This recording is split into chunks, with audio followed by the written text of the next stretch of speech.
Shalom jemaat Tuhan. Selamat pagi semuanya. Baik, kita akan mulai ibadah kita. Mari kita berdoa. Kami mengucap syukur Tuhan untuk pagi hari ini. Tuhan, kami datang dengan kerendahan hati kami, bersekutu di hadirat-Mu Tuhan Yesus. Tuhan, Kau melihat hati kami Tuhan, pribadi lepas pribadi. Kau tahu Tuhan Yesus, kerinduan hati kami hanya untuk memuji, memuliakan nama-Mu Bapa. Sebentar kami akan memulai ibadah kami Tuhan Yesus.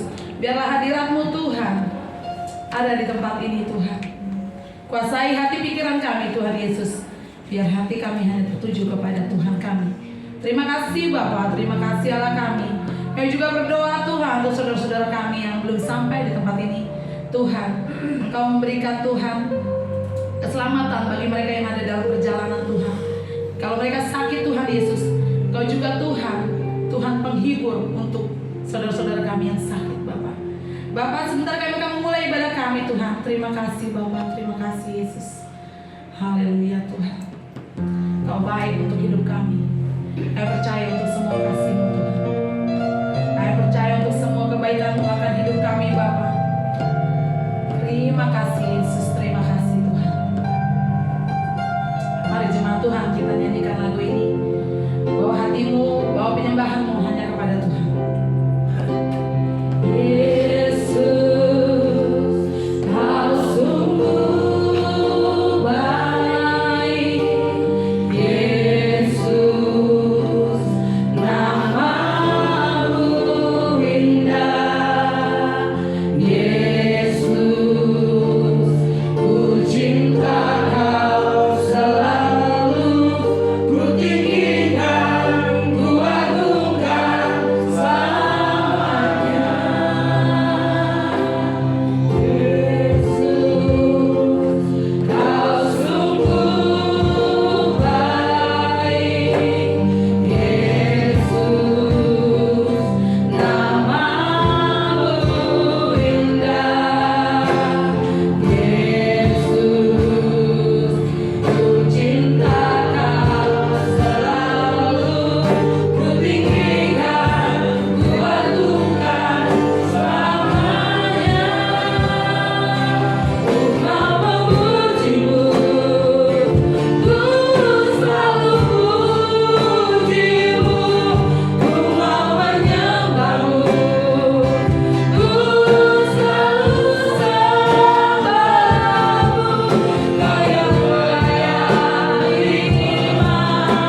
Tuhan, tetap berfokus kepada Tuhan, karena kita ada di sini hanya untuk menyembah Dia.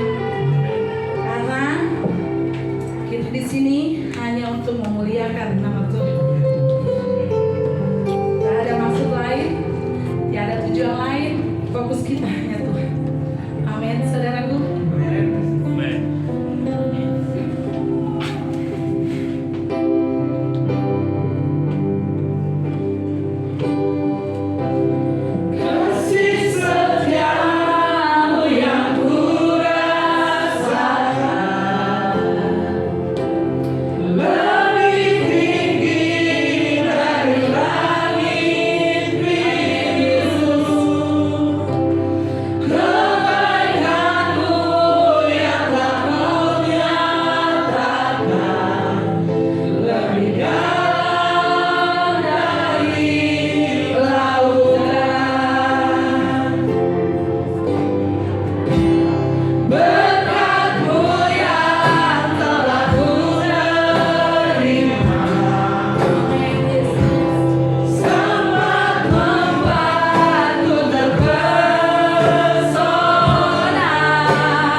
dan penyembahan yang kami naikkan pada pagi hari ini, kiranya Tuhan berkenan Tuhan.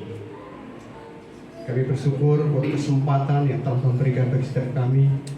Kami boleh beribadah di tempat ini, kami boleh memuji dan menyembah nama Tuhan. Biar Bapa Surga kami senantiasa menyempurnakan setiap pujian yang kami naikkan pada pagi hari ini. Terima kasih Bapa Surga, kami bersyukur. Tiba saatnya untuk kami mau belajar bersama-sama kebenaran firman Tuhan. Persiapkan hati kami dan pikiran kami Tuhan Yesus. Biar setiap benih firman Tuhan yang pagi hari ini kami boleh dengar tidak kembali dengan sia-sia, tetapi setiap benih firman Tuhan yang senantiasa kami dengar pagi hari ini Tuhan Yesus, biar Roh Kudus yang senantiasa memampukan kami untuk kami menjadi pelaku-pelaku kebenaran itu Tuhan. Terima kasih Bapa Surga, terima kasih Roh Kudus. Segala puji, hormat, kemuliaan hanya bagimu. Di dalam nama Tuhan Yesus Kristus yang mengucap sebuah doa. Haleluya. Sama-sama katakan. Amin.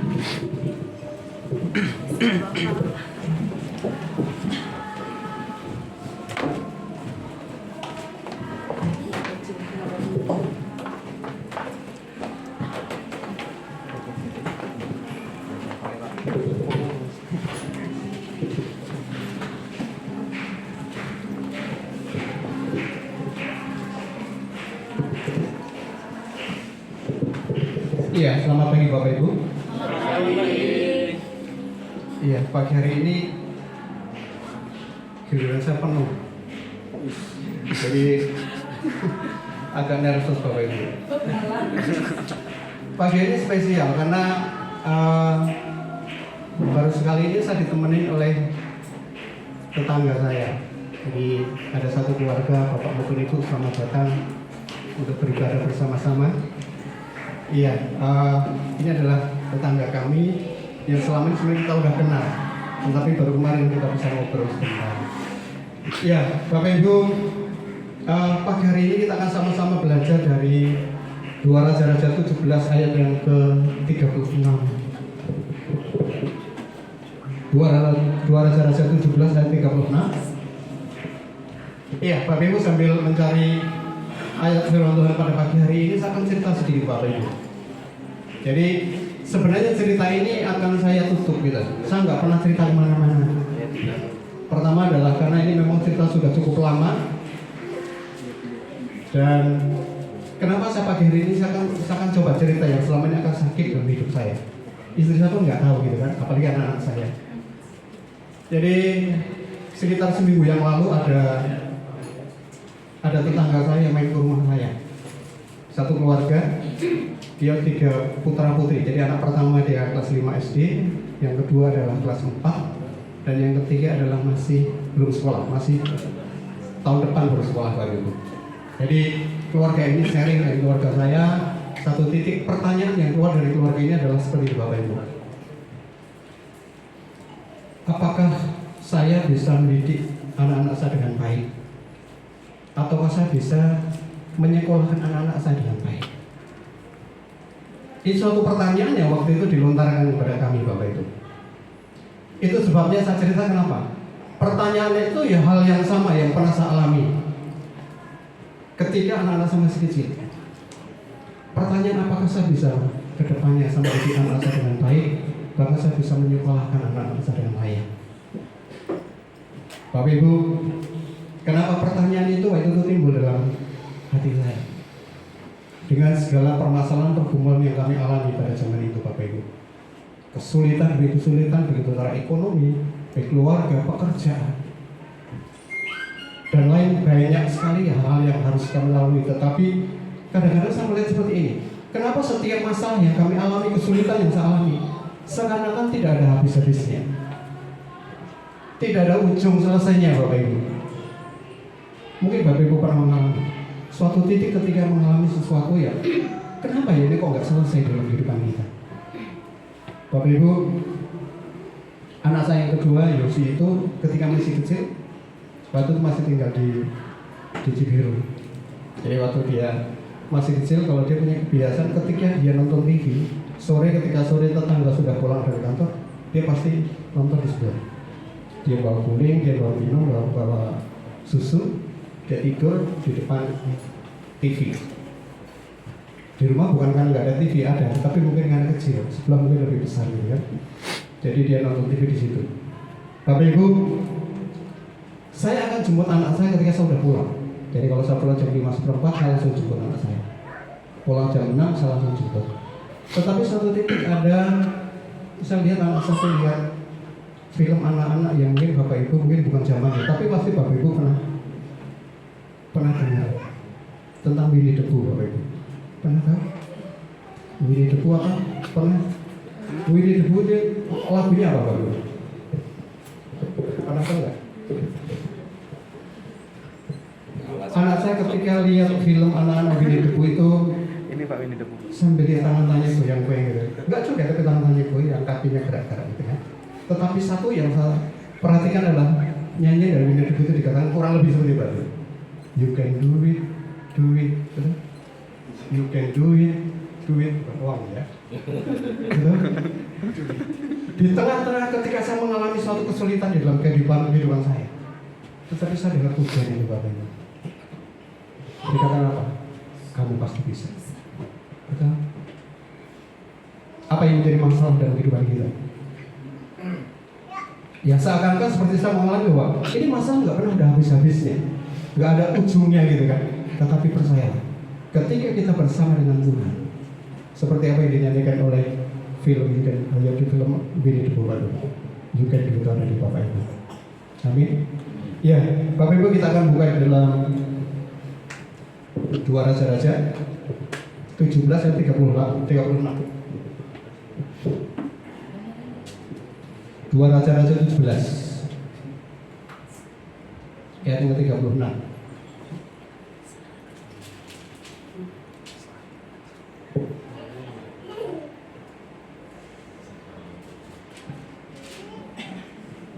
Kita akan baca sama-sama. Sudah ketemu semuanya? Kita bangkit berdiri deh. Kita baca sama-sama. 2 Raja-Raja 17 dan 36. Demikian firman Tuhan 1, 2, 3. Tetapi Tuhan yang menuntun kamu dari tanah Mesir dengan kekuatan yang besar dan dengan tangan yang terajut. Kepadanya lah kamu harus berbakti, kepadanya lah kamu harus sujud menyembah dan mempersembahkan korban. Amin. Ya silakan duduk Bapak Ibu. Ya, saya akan mulai bahwa tetapi Tuhan yang menuntun kamu dari tanah Mesir dengan kekuatan yang besar dan dengan tangan yang teracung. Kepadanya lah kamu harus berbakti, kepadanya lah kamu harus sujud menyembah dan mempersembahkan korban. Bapak Ibu, kita tahu semuanya bahwa betul kisah ini adalah ketika bangsa Israel ada di perbudakan tanah Mesir. Betul? Tuhan yang mengeluarkan bangsa Israel pada tanah Mesir. Dan apa sih sebenarnya relevansinya buat setiap kita Bapak Ibu? Kita bukan orang yang hidup di tanah Mesir sekarang ini. Dan kita juga tidak diperbudak oleh bangsa Mesir sekarang ini. Tetapi Bapak Ibu, kalau kita pelajari Alkitab bahwa apa yang terjadi di dalam perjanjian lama itu adalah bayangan apa yang terjadi sekarang di dalam kehidupan kita. Betul? Kalau kita pelajari di dalam Alkitab perjanjian lama, bukankah itu menunjukkan bahwa itu bayangan dalam kehidupan kita hari-hari ini? Mungkin Bapak Ibu tidak di Mesir, Bapak Ibu tidak diperbudak oleh bangsa Mesir Bapak Ibu. Tetapi banyak orang di dalam kehidupan kita sekarang ini. Banyak orang-orang percaya, bahkan mungkin orang yang sudah mengaku bahwa sudah Kristen sudah dari lahir. Mungkin mengaku sudah pelayanan gitu kan. Tetapi hidupnya masih diperbudak, namanya dengan dosa. Mereka tunduk pada kuasa dosa itu. Mereka masih diperbudak oleh dosa itu Bapak Ibu. Seperti awal bahwa Tuhan tidak mau bahwa umatnya diperbudak oleh Mesir. Tuhan dari awal bahwa Tuhan tidak mau bahwa bangsa Israel itu diperbudak oleh bangsa Mesir Bapak Ibu. Sama. Tuhan yang sama yang kita sembah sampai saat ini bahwa Tuhan tidak mau bahwa setiap kita diperbudak oleh dosa. Bapak Ibu, makanya melalui pengorbanan Tuhan Yesus Kristus di salib, kita seharusnya sudah dilepaskan dari perbudakan dosa. melalui pengorbanan Tuhan Yesus kita disalib, kita harusnya sudah tidak tunduk lagi dari kuasa dosa Bapak Ibu. Dan seharusnya kita sudah bebas dari setiap ikatan kita dengan dosa. Bagi setiap kita yang percaya pada Tuhan Yesus dan mengaku Tuhan Yesus satu-satunya juru selamat kita Bapak Ibu. Bulan yang lalu kembali kita bicara tentang kemerdekaan. Apakah kita sudah merdeka dari dosa? Kita sadar bahwa ketika kita sudah dibebaskan dari dosa, ketika kita sudah tidak terbelenggu oleh dosa, ketika kita sudah dimerdekakan oleh dosa, Bapak Ibu, ada suatu perintah yang Tuhan berikan buat setiap kita untuk kita bisa lakukan dari hari lepas hari. Nggak mungkin kemerdekaan itu kita alami dan kita lepas begitu saja. Tetapi harus kita isi dengan sesuatu yang apa yang Tuhan mau dari kemerdekaan yang telah Tuhan berikan. Ada 3 hal yang kita baca di dalam 2 Raja-Raja 17 ayat 36 tadi Bapak Ibu. Ada 3 hal yang harus Bapak Ibu perhatikan dan Bapak Ibu lakukan. Yang pertama adalah haruslah kamu berbakti kepada Tuhan. Kalau saya lebih sering dengan bahasa bahwa haruslah kamu hidup takut akan Tuhan. Yang kedua adalah kita harus hidup menyembah Tuhan. Yang ketiga, kita harus datang membawa persembahan kepada Tuhan. Bapak Ibu, 3 hal ini harus kita lakukan di dalam kehidupan kita. Seperti di dalam 2 Raja-Raja 17 ayat 36. Bapak Ibu perhatikan baik-baik bahwa ketika Tuhan memberikan perintah bagi setiap kita, pertanyaannya adalah apakah itu untuk kepentingannya Tuhan ataukah untuk kepentingan diri kita Bapak Ibu? Seperti yang di dalam 2 Raja-Raja 17:36, ada 3 perintah yang harus kita lakukan. Pertanyaannya adalah apakah perintah Tuhan itu untuk kepentingannya Tuhan atau untuk keuntungannya Tuhan atau untuk kepentingan diri kita? Karena walaupun di mana dibolak-balik seperti apapun, Tuhan tidak pernah rugi, betul? Jadi seperti Tuhan Yesus katakan bahwa hukum yang utama dalam hidup kita, dikatakan bahwa kasihlah Tuhan Allahmu dengan segenap hatimu, dengan segenap jiwamu, dengan segenap akal budimu, dengan segenap kekuatanmu. Ketika Tuhan Yesus katakan bahwa kasihlah Tuhan Allahmu, apakah Tuhan kurang kasih Bapak Ibu? Tidak, kan? Pada dasarnya Tuhan adalah kasih. Dan kita harus mengasihi Tuhan. Kita perlu mengasihi Tuhan karena saya yakin bahwa kalau kita tidak mengasihi Tuhan, kita nggak tahu ujungnya seperti apa. Kita tidak bisa mengasihi orang lain kalau kita tidak mengenal orang tersebut. Sama dengan Tuhan. Kita mau mengasihi Tuhan kalau kita nggak mengenal siapa sih Tuhan itu, kita nggak mungkin bisa mengasihi. Jadi kita perlu untuk kita mengenal Tuhan, siapa Tuhan kita. Kita perlu mengasihi Tuhan. Dan pada saat ketika kita mengenal Tuhan, pada saat kita mengasihi Tuhan, maka Tuhan akan memberikan pewahyuan bagi setiap kita tentang siapa diri kita. Ketika kita mengambil keputusan untuk kita mengenal Tuhan, kita mengasihi Tuhan, Tuhan akan berikan pewahyuan bagi setiap kita bahwa siapakah diri kita Bapak Ibu. Karena kita diciptakan seperti firman Tuhan katakan bahwa kita segambar serupa dan segambar dengan Tuhan. Itu adalah goal kita. Jadi kita perlu di dalam kehidupan mengiringi Tuhan, kita perlu mengenal Tuhan, kita perlu mengasihi Tuhan untuk kita bisa lihat siapa sah diri kita di hadapan Tuhan. Bapak Ibu, jadi sekali lagi bahwa setiap perintah yang Tuhan berikan kepada kita itu bukan kepentingannya untuk Tuhan, tetapi kepentingannya adalah untuk diri kita. Yang pertama tadi adalah kita harus hidup yang pertama takut akan Tuhan. Ini takut yang bagus Bapak Ibu. Takut akan Tuhan, bukan ketakutan.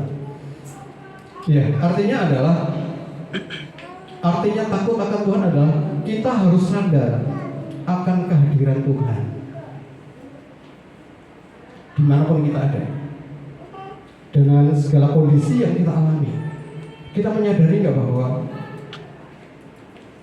kita harus menyadari bahwa kehadiran Tuhan bersama dengan kita, dan kita harus belajar untuk kita menghormati kepada Tuhan. Itu seperti ini saya gambarkan Bapak Ibu. Meskipun di dalam kehidupan kita mungkin kita tidak ada orang yang melihat kita, tetapi saudara tidak melakukan dosa. Sekalipun orang tidak melihat saudara, sekalian mungkin keluarga, istri maupun anak-anak tidak melihat kita, tetapi kita berani mengambil keputusan bahwa saya nggak mau berbuat dosa. Itu yang dikatakan bahwa takut akan Tuhan. Kenapa Bapak Ibu? Karena kita menyadari bahwa Tuhan ada bersama dengan kita. Bahkan mata Tuhan yang senantiasa melihat kita Bapak Ibu. Meskipun tidak ada yang melihat kita, sekalipun kita tidak dilihat oleh bos kita tidak ada pemimpin kita di atas, atasan kita tidak ada di tempat pada saat itu. Mungkin orang lain nggak melihat kita, tetapi apakah Bapak Ibu berani untuk kita mengambil keputusan mau tidak berbuat dosa? Walaupun kesempatan itu ada, walaupun kesempatan untuk kita berbuat sesuatu yang tidak berkenan di hadapan Tuhan itu ada kesempatan itu. Mungkin di dalam kehidupan kita mungkin tidak ada yang melaporkan, pemimpin kita nggak tahu kita bisa berbuat sesuatu. Tetapi berani ya Bapak Ibu, kita akan mengambil keputusan saya nggak mau berbuat dosa. Karena menyadari bahwa Tuhan bersama-sama dengan kita. Dan mata Tuhan yang senantiasa melihat kita Bapak Ibu. Itu artinya ada takut kan? Takut akan Tuhan. Mudah Bapak Ibu, sulit. Bagaimana dengan kehidupan kita? Bagi bapak-bapak yang bekerja, ketika kita jauh dari keluarga, jauh dari istri maupun anak-anak kita, apakah keterpihakan kita? Berani nggak untuk kita terpihak bahwa saya sadar bahwa Tuhan itu bersama dengan saya? Mata Tuhan yang senantiasa melihat saya. Itu alasan saya untuk kita tidak bisa berbuat dosa Bapak Ibu. Iya. Dan begitu banyak berkat dan begitu banyak janji Tuhan yang Tuhan berikan kalau seseorang itu takut akan Tuhan. Kadang-kadang dalam kehidupan kita itu, kalau kita di dalam aktivitas kita, untungnya apa ya? Gitu kan? Kita selalu tanya, ada untungnya enggak? Kalau enggak ada untungnya, kadang-kadang kita mundur. Tetapi pagi hari ini kita akan sama-sama membaca. Untungnya apa sih kalau kita hidup takut akan Tuhan? Pagi hari ini ada beberapa ayat firman Tuhan yang cukup banyak kita akan baca sama-sama. Kita akan lihat dalam Mazmur 25 ayat 12. Mazmur 25 itu. Mazmur 25 ayat 12.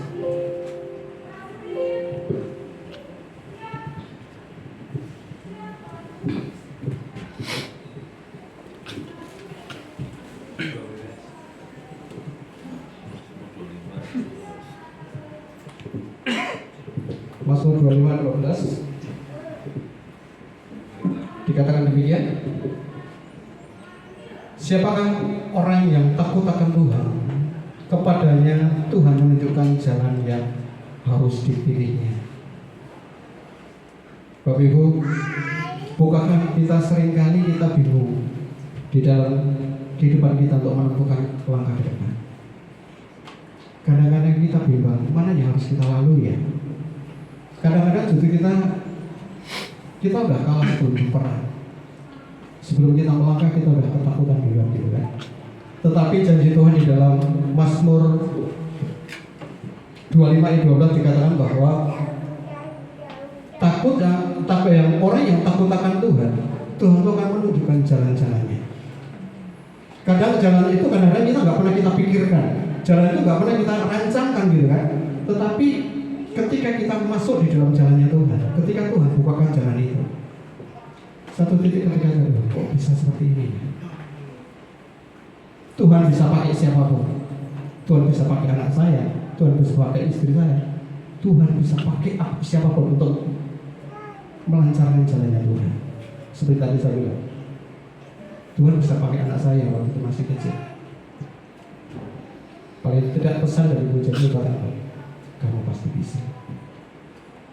Jadi ketika kami mengalami suatu pergumulan sampai saat ini, saya selalu ingat tentang pujian dari Bapak Ibu.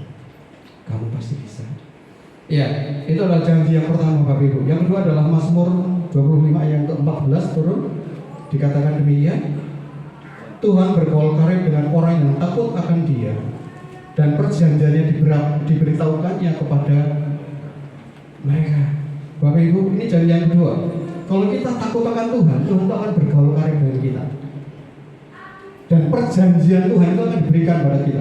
Keren nggak Bapak Ibu? Kita bergaul dengan orang-orang secara dunia kan, wah kita bergaul dengan orang-orang yang punya pangkat itu udah keren banget, apalagi dengan Tuhan, gitu kan? Kita ada janji yang kedua. Yang ketiga adalah di Mazmur 34 ayat yang ke-8. Mazmur 34.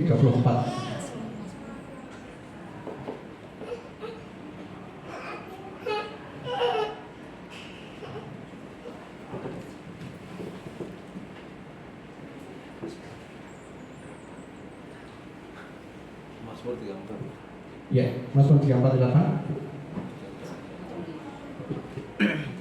Mazmur 34. Delapan. Ya, memang begitu. Iya. Memang itu. Memang gitu.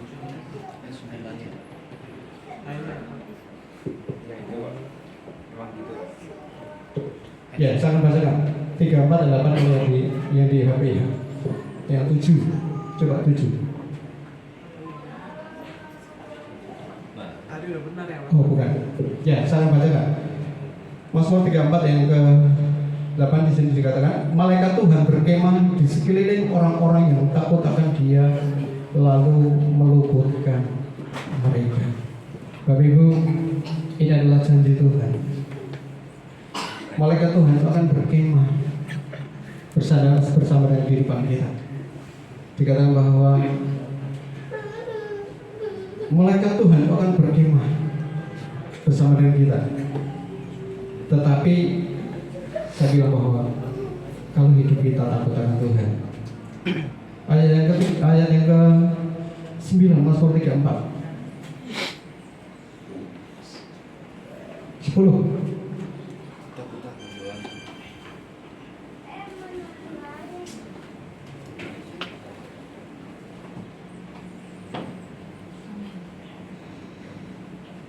Demikian firman Tuhan.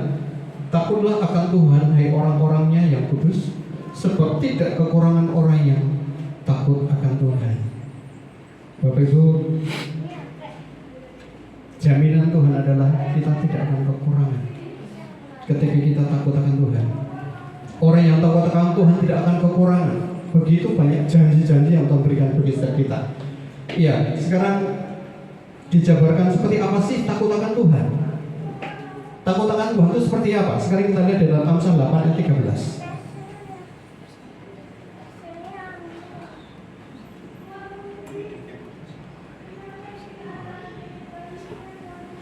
Amsal 8 ayat 13.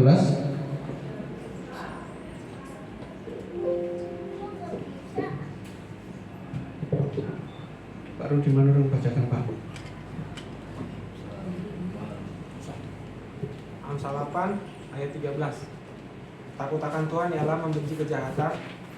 Aku benci kepada kesombongan, kecokakan, tingkah laku yang jahat, dan mulut penuh tipu muslihat. Amin. Takut akan Tuhan ialah membenci kejahatan. Aku benci kepada kesombongan, kecongkakan, tingkah laku yang jahat, dan mulut penuh tipu muslihat.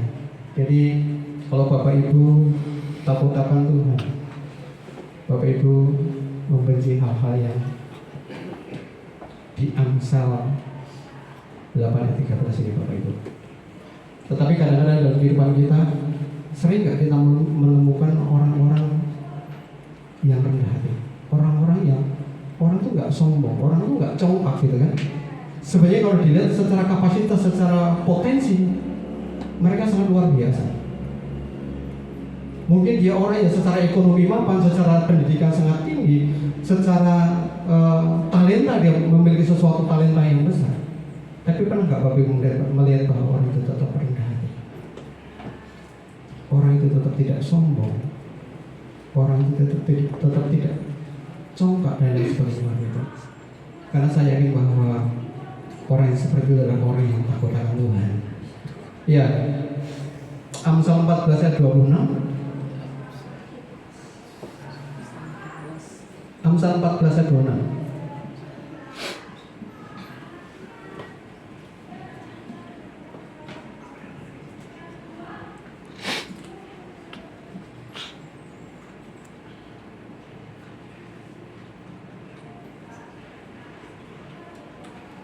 Pak Didi tolong bacakan Pak. Amsal 14:26. 14:26. Dalam takut akan Tuhan ada ketentraman yang besar, bahkan ada perlindungan bagi anak-anaknya. Amin. Ya, ini suatu pelajaran yang penting bagi kita Bapak Ibu.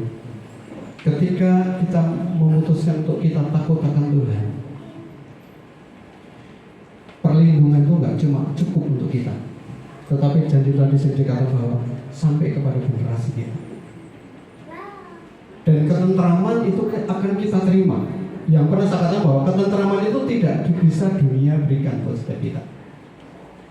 Bapak Ibu, Amsal 15 ayat yang ke-16.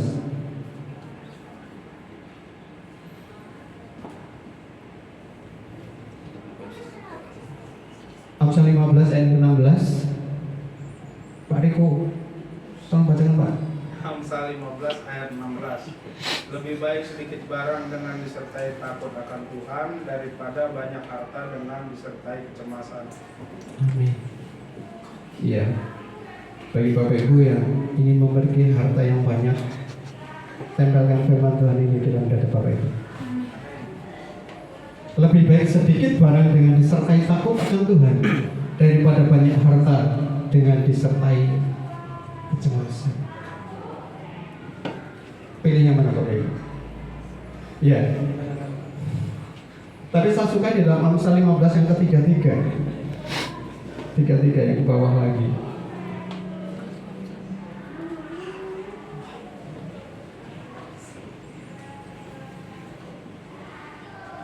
Saya bacakan Bapak Ibu.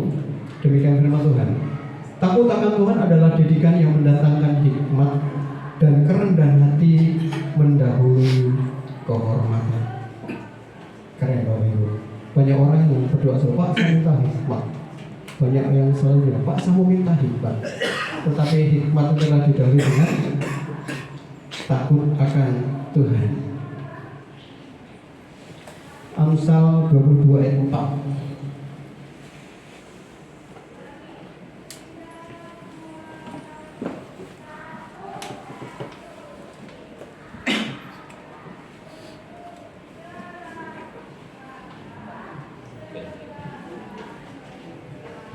Amsal 22 ayat 4. Ya, Elvis baca Elvis. Ganjaran kerendahan hati dan takut akan Tuhan adalah kekayaan, kehormatan dan kehidupan. Amin. Ganjaran kerendahan hati dan takut akan Tuhan adalah kekayaan, kehormatan dan kehidupan. Bapak Ibu, makanya kadang-kadang kita tidak heran kalau kita melihat orang yang rendah hati, orang yang hidupnya lurus-lurus saja gitu kan. Di sini dikatakan bahwa dia akan diganjar oleh kekayaan, dia akan diganjar oleh kehormatan, dia akan diganjar oleh kehidupan. Dan sekali lagi bahwa semua perintah seperti yang apa saya sampaikan di depan, semua perintah Tuhan diberikan untuk kita, untuknya bukan untuk Tuhan, tapi kembali bahwa untungnya untuk kita Bapak Ibu. Ya, tadi yang pertama adalah takut akan Tuhan, yang kedua adalah Tuhan mau bahwa untuk kita menyembahnya. Ini juga sama, Pak. Ini adalah kepentingannya untuk kita, Bapak Ibu. Kita buka dalam Yohanes 4 ayat 3.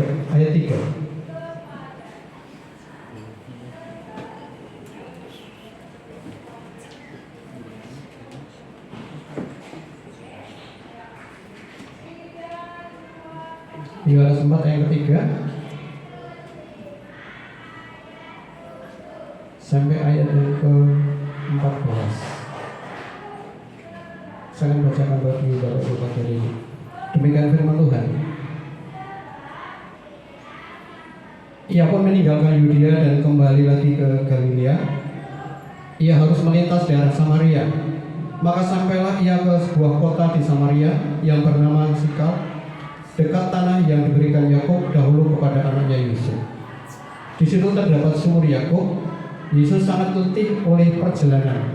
Karena itu ia duduk di pinggir sumur itu hari kira-kira pukul 12.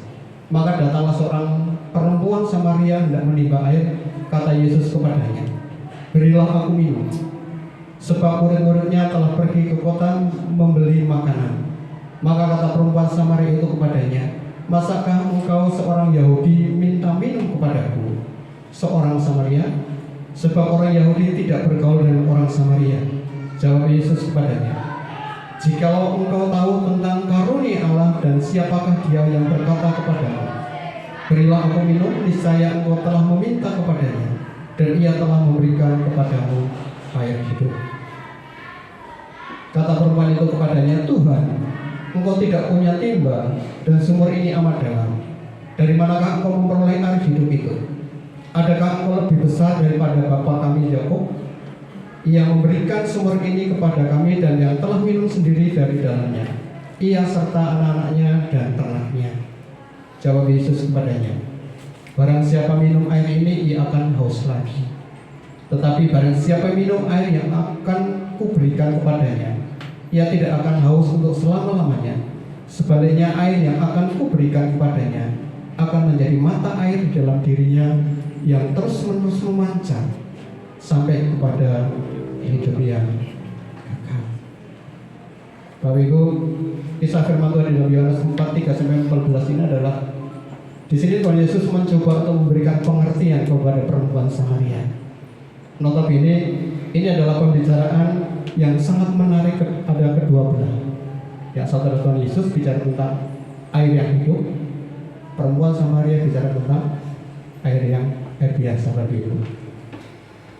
Dan Tuhan Yesus bicara tentang air hidup dan wanita yang bicara tentang air yang dilihatnya pada saat itu. Bapak Ibu, Tuhan Yesus berusaha untuk memberikan pengertian pada wanita ini. Dikatakan bahwa selama kamu minum air yang dari itu, maka dia akan haus lagi.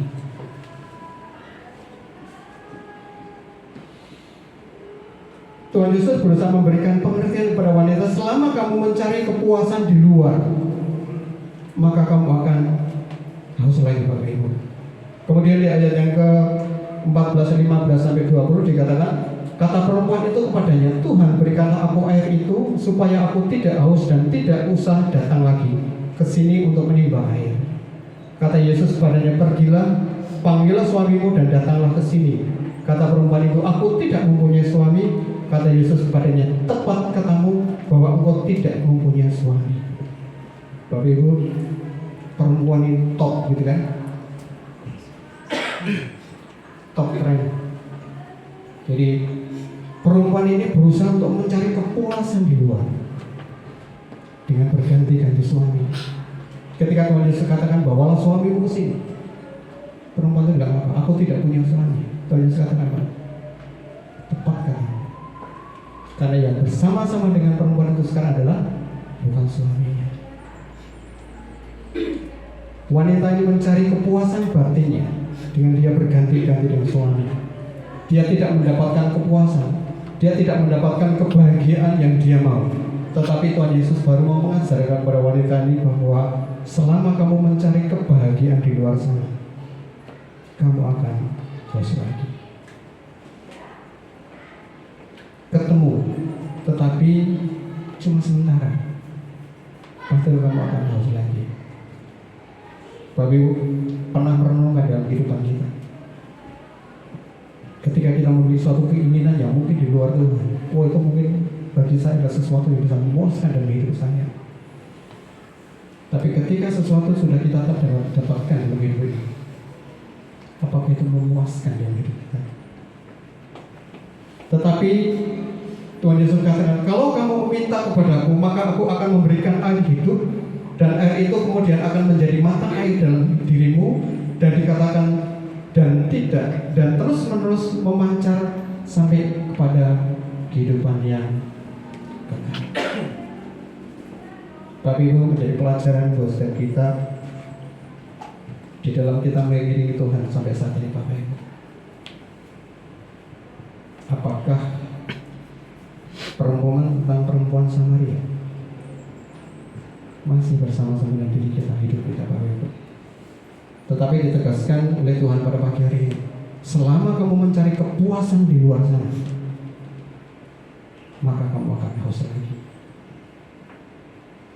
Tetapi Tuhan katakan, ketika kamu meminum air dari Tuhan sendiri, dia tidak akan haus lagi. Bahkan seperti katakan, dia akan memancar di dalam kehidupan kita. Yohanes 7 ayat 37 dan 39. Ini yang mirip-mirip Bapak Ibu. Yohanes 7 ayat 37.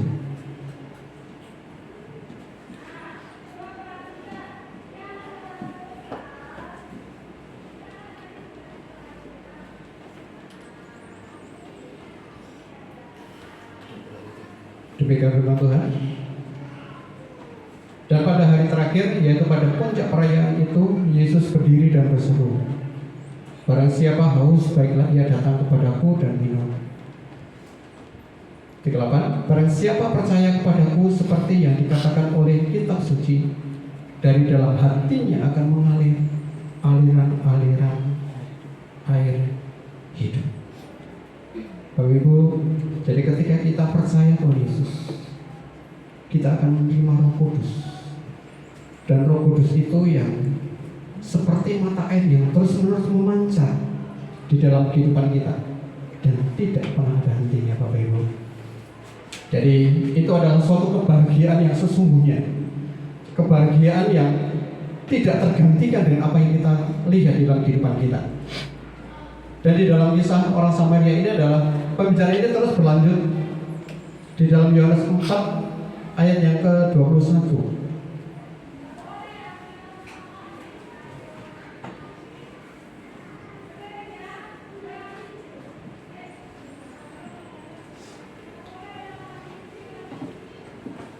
Yohanes 4 lanjut yang ke-21. Dikatakan bahwa kata Yesus kepadanya, "Percayalah kepadaku, hai perempuan, saatnya akan tiba bahwa kamu akan menyembah Bapa bukan di gunung ini dan bukan juga di Yerusalem." Ayat yang ke-22, "Kamu menyembah apa yang tidak kamu kenal, kami menyembah apa yang kami kenal, sebab keselamatan datang dari bangsa Yahudi." Bapak Ibu, Tuhan Yesus memberikan pengertian di dalam pembicaraan ini. Saatnya akan datang dan sudah tiba, sekarang kamu akan mengerti penyembahan yang lebih baik, dan bukan di gunung itu dan bukan di Yerusalem.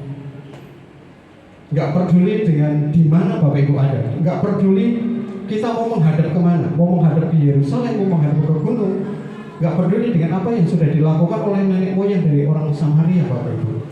Tetapi penyembahan adalah, intinya adalah kenalkah kita dengan yang kita sembah. Inti dari suatu penyembahan adalah pengenalan. Kenalkah Bapak Ibu siapa yang kita sembah dalam kehidupan kita hari-hari ini? Itu adalah masalahnya, Bapak Ibu. Kenal nggak kita dengan kita yang kita sembah? Bukan di mana kita berada, bukan menghadap kemana kita ada, bukan menghadap ke Yerusalem atau menghadap ke gunung yang nenek moyang orang Samaria lakukan hari-hari ini. Tetapi intinya adalah kenal nggak dengan orang yang kita sembah? Kenal nggak dengan Tuhan yang kita sembah hari-hari ini? Bapak Ibu, kemudian Tuhan Yesus terangkan di dalam ayat ke-23 dikatakan, "Tetapi saatnya akan datang dan sudah tiba sekarang bahwa penyembah-penyembah benar akan menyembah Bapa dalam roh dan kebenaran, sebab Bapa menghendaki penyembah-penyembah yang benar." Bapak Ibu, penyembah yang benar itu seperti apa sih, Bapak Ibu? Apakah penyembah yang benar itu cukup ketika kita memuji Tuhan, ketika kita bisa mengeluarkan air mata, gitu kan? Apakah cukup sampai di situ, Bapak Ibu? Seperti tadi di awal Bapak saya katakan bahwa penyembah itu kita intinya kenal nggak dengan kita yang kita sembah? Tidak terpengaruh dengan tempat, situasi, mau menghadap kemana, mau menghadap ke Yerusalem, menghadap ke gunung, itu nggak penting, Bapak Ibu. Tetapi pertanyaan, kita kenal nggak dengan kita yang kita sembah? Bapak Ibu, kita nggak cuma sekedar bahwa nggak cukup bahwa kita menyembah itu tergantung dengan siapa yang sekarang jadi WA, siapa yang sekarang pemain musik, singer siapa ya. Penyembahan bukan terbatas ketika kita dalam ibadah, tapi penyembahan itu kita lakukan dari setiap saat, setiap waktu, setiap keadaan, bahkan dimanapun di luar kita ibadah pun kita bisa menyembah, Bapak Ibu. Ya, perhatikan jangan sampai kita seperti yang ada tertulis dalam Markus 7 ayat yang ke-6. Markus 7 ayat yang ke-6.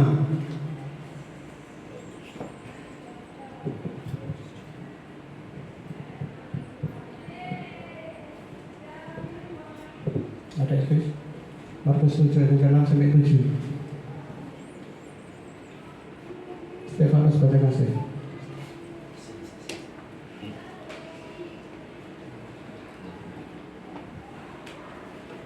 Markus 7 ayat 6 sampai 7. Jawabnya kepada mereka, dengarlah nubuat Yesaya tentang kamu, hai orang-orang munafik, sebab ada tertulis, bangsa ini memuliakan aku dengan bibirnya, padahal hatinya jauh daripadaku. Percuma mereka beribadah kepadaku, sedangkan ajaran yang mereka ajarkan ialah perintah manusia. Perintah Allah mengabaikan untuk berpegang pada adat istiadat manusia. Ya, Bapak Ibu, kita nggak mau bahwa firman Tuhan akan terjadi di kehidupan kita. Kita nggak cuma sekedar muji lewat bibir kita doang, tetapi dikatakan di sini dikatakan bahwa percuma. Itu semuanya sia-sia kalau kita nggak lakukan dari hati kita. Jadi penyembahan jadi kalau kita mau menjadi penyembah yang benar adalah bagaimana hati kita, pikiran kita harus jadi satu, Bapak Ibu. Tambah lagi bahwa kita memiliki suatu pengetahuan yang benar tentang apa yang kita sembah, tentang siapa yang kita sembah. Bapak Ibu, kita pernah dengar bahwa firman Tuhan katakan bahwa kalau kita dingin ya dingin, kalau kita panas-panas, kita nggak mau kita tengah-tengah gitu kan? Kenapa? Firman Tuhan katakan di situ kita akan dimuntahkan. Kita cuma percuma, kita sia-sia kita aktivitas sepanjang kehidupan kita. Percuma kita mengaku bahwa kita adalah orang yang sudah mengiringi Tuhan, tapi kalau kita cuma sekedar di bibir kita, jadi antara bibir kita cuma sekedar nyanyi, tapi nggak diikuti dengan hati kita, tidak diikuti dengan pengetahuan yang benar tentang siapa yang kita sembah, Bapak Ibu. Bapak Ibu, berarti kalau hati kita ada di situ, pikiran kita pun juga harus ada di situ. Maka pada saat kita menyanyikan pujian, maka pasti ada sesuatu yang terjadi dalam kehidupan kita. Penyembahan bukan bicara tentang tempat, pujian, penyembahan bukan cuma sekedar bicara tentang situasi yang kita alami. Bukan siapa yang akan memimpin pujian, bukan siapa, tetapi antara diri kita dengan Tuhan kita yang kita sembah. Yang ketiga, yang terakhir adalah kita harus membawa persembahan.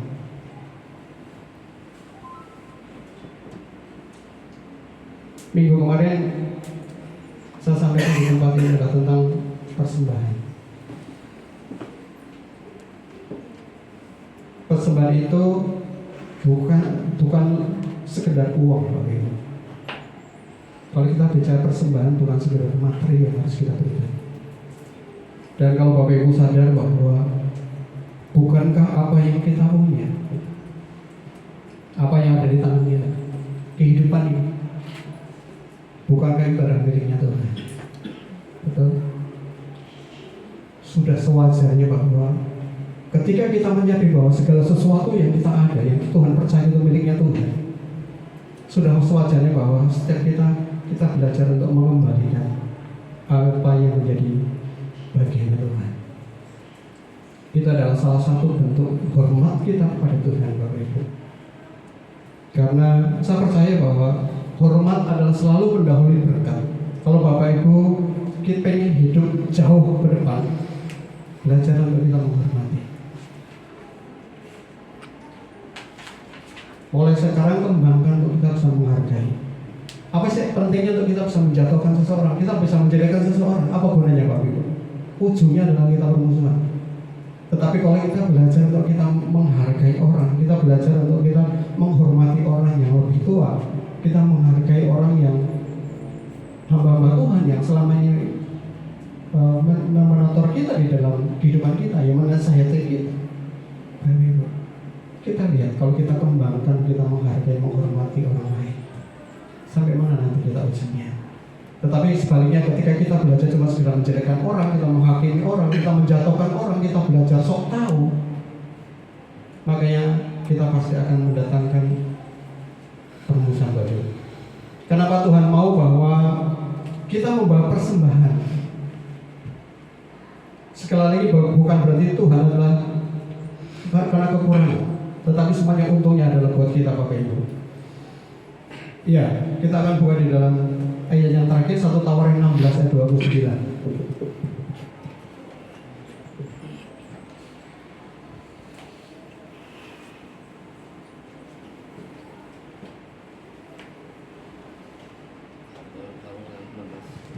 1 Tawarin 16.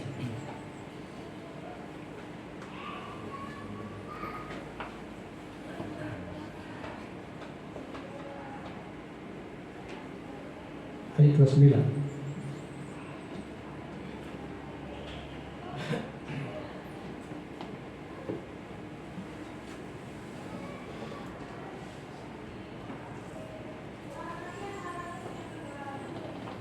Jadi yang terakhir, saya akan bacakan bagi Bapak Ibu. Berilah kepada Tuhan kemuliaan namanya, bawalah persembahan dan masuklah menghadap Dia, sujudlah menyembah kepada Tuhan dengan perhiaskan kekudusan. Bapak Ibu,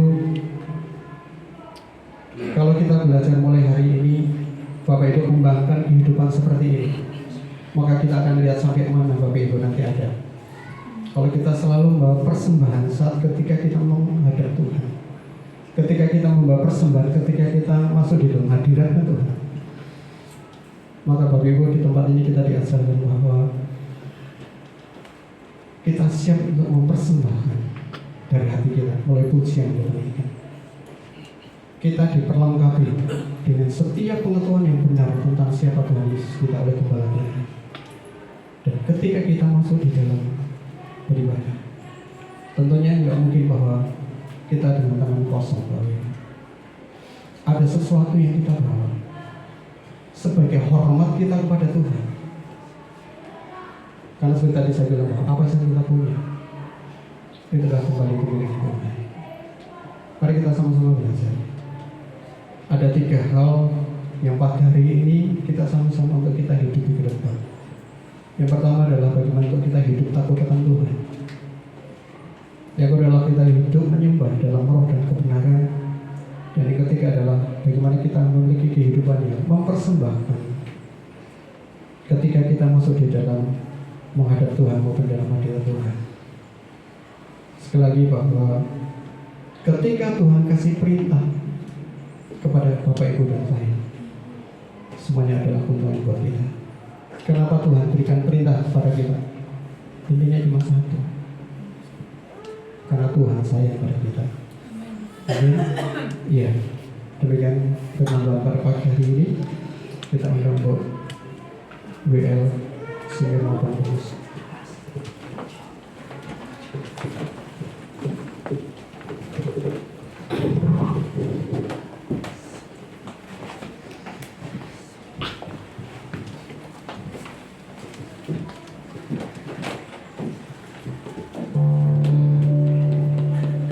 Kita akan menyanyikan lagu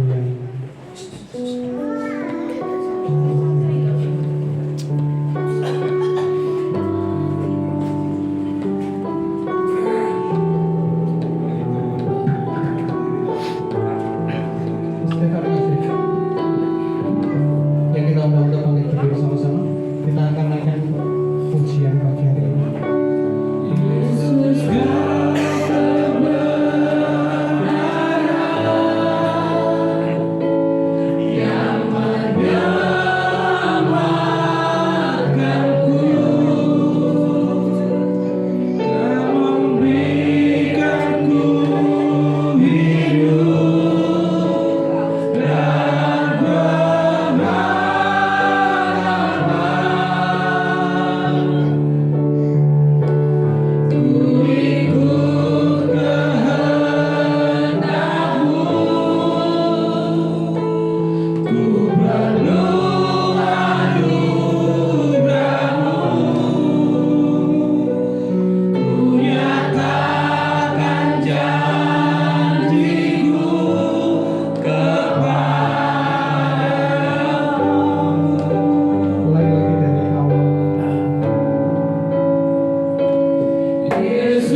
kehidupan kami Tuhan.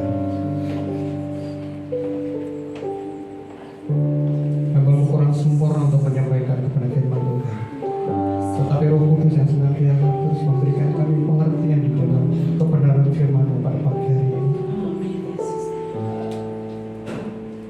sehingga melalui setiap kesempatan yang Tuhan berikan tentang kehidupan kami Tuhan, kami semakin menyadari bagaimana kami hidup akan takut akan Tuhan. Kami boleh menyembah kepada Allah yang benar, dan kami mempersembahkan hidup ini untuk kemuliaan nama Tuhan. Terima kasih Bapa surga, kami menyadari bahwa kehidupan ini adalah suatu kesempatan, dan kesempatan itu akan berakhir Tuhan Yesus. Dengan demikian bila kami boleh sungguh-sungguh mempergunakan setiap kesempatan yang Tuhan berikan bagi kami, untuk kami tidak menyanyiakan setiap kesempatan kehidupan yang Tuhan berikan. Bila kebenaran firman-Mu pada pagi hari ini Tuhan materikan dalam hati kami, tumbuh kembang di dalam kehidupan kami, dan kira kami boleh menjadi pelaku-pelaku akan kebenaran firman Tuhan. Terima kasih Bapa surga, terima kasih Roh Kudus. Kami bersyukur sekalipun hamba-Mu selesai untuk sharing firman Tuhan pada pagi hari ini, tetapi firman-Mu yang hidup, yang senantiasa terus terukir dalam kehidupan kami, yang terus berbicara setiap langkah kehidupan kami, sehingga kami boleh terus hidup bersama dengan Tuhan, untuk kami menggenapi akan setiap apa yang Tuhan perintahkan untuk kami lakukan hari lepas hari bersama dengan keluarga kami Tuhan. Terima kasih Bapa surga, segala puji hormat kemuliaan hanya bagi-Mu. Di dalam nama Tuhan Yesus Kristus kami ucap semua berdoa. Haleluya, sama-sama. Amin. Ya, silakan duduk Bapak Ibu. Terima kasih untuk sharing firman-Nya Pak Agus. Tuhan memberkati. Baik, firman Tuhan kita akan memberikan yang terbaik untuk Tuhan. Kami boleh minta tolong untuk Pak Holmes melayani kita dalam khotbah. Kami mengucap syukur Bapa atas kesehatan yang Kau berikan dalam Amin hari ini. Tuhan. Kami membawa persembahan. Kami serahkan persembahan kami ini Bapa, suci dan kuduskanlah ini Bapa, dan menjadi persembahan yang kudus di hadapan-Mu. Berkati Bapa setiap jemaat yang memberikan persembahan ini, apapun pekerjaan dan usaha mereka Bapa, biarlah berkembang di dalam nama Tuhan Yesus. Amin Tuhan. Berkati juga Bapa setiap penyembahan yang diberikan oleh pelayan-pelayan di tempat ini. Kami terberkati oleh firman Firman-Mu di pagi hari ini. Berkati semua jemaat yang ada di sini Tuhan. Walaupun jemaat yang tidak hadir pada saat ini, yang dalam keadaan sakit ataupun yang ada berhalangan, di dalam nama Tuhan Yesus kami yakin dan percaya di minggu-minggu akan datang kami akan bersama-sama di Amin sini. Yesus. Amin Terpuji Tuhan. termuliakan nama-Mu Bapa di tempat ini. Haleluya. Amin. Doa kita, acara Natal kita supaya benar-benar ini memuliakan Tuhan. Mari sama-sama saya undang bangkit berdiri, kita akan naikkan doa-doa syafaat kita. Haleluya, haleluya. Bapa di surga, kami bersyukur kami boleh diberkati melalui hadirat Tuhan, melalui kebenaran firman Tuhan. Bagaimana kami harus berlaku hormat kepada Tuhan, bagaimana kami harus takut akan Tuhan, bagaimana kami harus menyembah Tuhan, bukan hanya dengan suara kami, tetapi dengan hidup kami, biarlah menjadi persembahan sejati di hadapan Tuhan. Demikian juga kami harus membawa persembahan sebagai ucapan syukur kami, karena kami sadar kalau kami ada di titik ini dalam hidup ini, semua karena Tuhan. Ada begitu banyak pertolongan Tuhan, ada begitu banyak mujizat Tuhan yang kami boleh alami, yang tidak akan pernah selesai ketika kami harus menceritakan. Biarlah kami sadar bahwa semuanya itu Tuhan yang kerjakan dalam hidup kami. Terima kasih Tuhan, memberkati hamba-hamba-Mu yang melayani pada hari ini, Praise and Worship, guru-guru sekolah minggu, terlebih hamba-Mu yang menyampaikan pesan Tuhan, Bapak Agustinus, Tuhan pakai kehidupannya untuk lebih memuliakan Tuhan. Setiap kami yang hadir, kami bersyukur karena Tuhan sudah mengikat kami menjadi satu keluarga. Biarlah tali persaudaraan di antara kami semakin kuat, karena kami tahu ketika kami bersama, maka segala sesuatu akan Tuhan nyatakan di tengah kami. Ada kekuatan yang dahsyat. Bersama kami pasti bisa. Terima kasih Tuhan. Menyerahkan Natal kami ke dalam tangan Tuhan.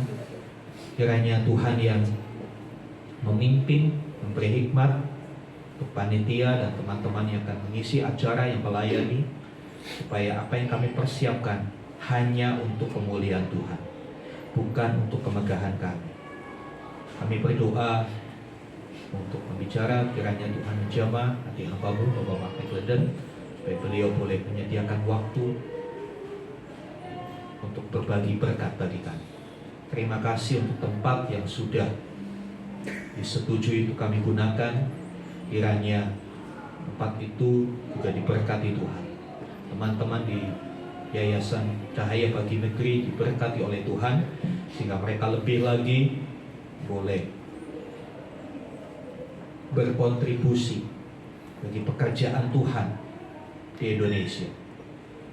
Kami menyerahkan akan tempat ini, pergumulan kami untuk kami memiliki tempat yang lebih luas, tempat yang lebih permanen. Kiranya Tuhan menolong kami, menuntun kami, supaya kami boleh mengembangkan siap program-program pelayanan dengan lebih baik lagi. Memberkati Bu Limina yang sudah memberikan tempat ini. Tuhan jamah hatinya, jamah hidupnya. Kami rindu beliau boleh berjumpa dengan kasih setia Tuhan yang dahsyat ini. Terima kasih Bapa di surga. Setiap kami percaya kami adalah orang-orang yang diberkati Tuhan. Jadikan kami terus berkat bagi keluarga kami, bagi orang-orang di sekitar kami. Kami berdoa untuk setiap karyawan. Tuhan memberkati. Kiranya setiap karyawan di tempat ini boleh bersinar di tengah perusahaan ini, boleh menyatakan Kristus di tengah tempat kerjanya. Mereka boleh menjadi bintang-bintang di tempat pekerjaan, sehingga mereka bukan hanya bekerja untuk upah, tapi bekerja untuk memuliakan Tuhan. Setiap pengusaha, apapun usaha yang dikerjakan, berdagang, usaha apapun, bisnis apapun, kiranya mereka melakukannya di dalam takut akan Tuhan, supaya berkat Tuhan tidak terhalang dalam hidup mereka. Kami berdoa buat anak-anak kami yang kuliah, yang sekolah, masa-masa mereka menuntut ilmu, kiranya hikmat dari Bapa tercurah buat anak-anak kami, supaya mereka boleh melakukan bagian yang mempersiapkan diri untuk masa depan mereka, mempersiapkan diri untuk meraih setiap rencana Tuhan yang indah dalam hidup mereka. Kami berdoa untuk saudara-saudara kami yang mengalami kelemahan tubuh. Kami membawa misilah Tuhan, pemulihan pasca operasinya Tuhan percepat di dalam nama Tuhan Yesus. Kami rindu dalam waktu dekat, dalam Natal, ibu ini boleh datang ke rumah Tuhan, boleh kembali beribadah. Kami menyerahkan Pak Bambang yang kemarin sakit, Tuhan jamah, Tuhan pulihkan kesehatannya, pencernaannya Tuhan pulihkan, hingga Bapak ini boleh kembali beraktivitas. Dan kami semua, kami terima kesehatan yang dari Tuhan di dalam nama Tuhan Yesus. Karena kami tahu di atas kayu salib Kau sudah memakukan segala sakit penyakit kami, segala kelemahan kami Kau tanggung, dan Kau telah bangkit menyatakan kemenangan-Mu bagi setiap kami. Bangsa dan negara ini kami serahkan dalam tangan Tuhan. Kiranya Tuhan memberkati Indonesia. Masa-masa menjelang transisi kepemimpinan, Tuhan tolong supaya semuanya berjalan dengan lancar, supaya progres, kemajuan, pembangunan boleh dilanjutkan, hal-hal yang baik dilanjutkan, hal-hal yang buruk boleh ditinggalkan. Dan kami akan melihat bangsa kami akan lebih baik lagi, rakyatnya lebih sejahtera lagi, Injil akan lebih bebas lagi diberitakan di negeri ini. Terima kasih Tuhan, kami bersyukur. Mari saudara yang dikasih Tuhan, bukalah hatimu, angkatlah tanganmu, dan sekarang terimalah rahmat anugerah dari Bapa di surga di dalam kasih dan karya Tuhan Yesus Kristus. Terimalah berkat-berkat jasmani, terlebih lagi berkat rohani. Jadilah berkat dimanapun Tuhan menempatkan. Karena itu pergilah, jadikanlah semua bangsa murid, baptislah mereka dalam nama Bapa, Anak, dan Roh Kudus. Ajarlah mereka melakukan segala sesuatu yang telah Kuperintahkan kepadamu, Dan ketahuilah aku menyertai kamu senantiasa sampai kepada akhir zaman. Demikianlah Tuhan Yesus akan datang kembali menjemput kita semua, supaya saudara dan saya boleh masuk ke tempat yang telah Dia sediakan dan tinggal bersama-sama dengan Tuhan Yesus. Dengan penuh iman kami terima semua berkat Tuhan di dalam nama Tuhan Yesus Kristus. Haleluya, haleluya, amin.